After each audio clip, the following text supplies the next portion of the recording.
بسم الله الرحمن الرحيم. قل تعالوا أتل ما حرم ربكم عليكم ألا تشركوا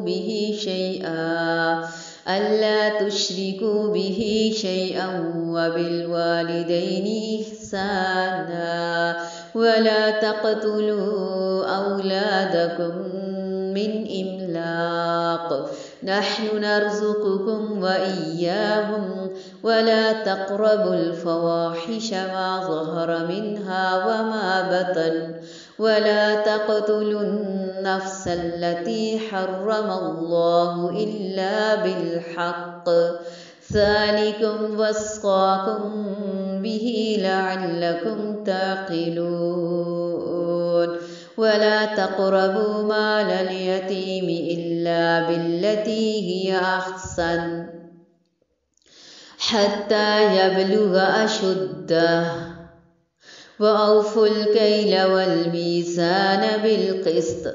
لا نكلف نفسا إلا وسعها وإذا قلتم فاعدلوا لو كان ذا قربى وبعهد الله أوفوا ذلكم وصاكم به لعلكم تذكرون وأن هذا صراطي مستقيما فاتبعوه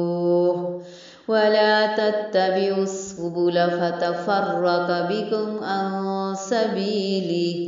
فتفرق بكم عن سبيله ذلكم وصاكم به لعلكم تتقون ثم آتينا موسى الكتاب تماما على الذي أحسن وتفصيلا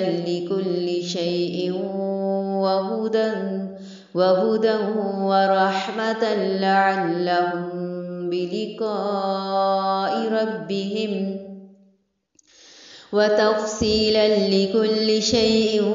وهدى ورحمة لعلهم بلقاء ربهم يؤمنون ثم آتينا موسى الكتاب تماما على الذي أحسن وتفصيلا لكل شيء وهدى ورحمة لعلهم بلقاء ربهم يؤمنون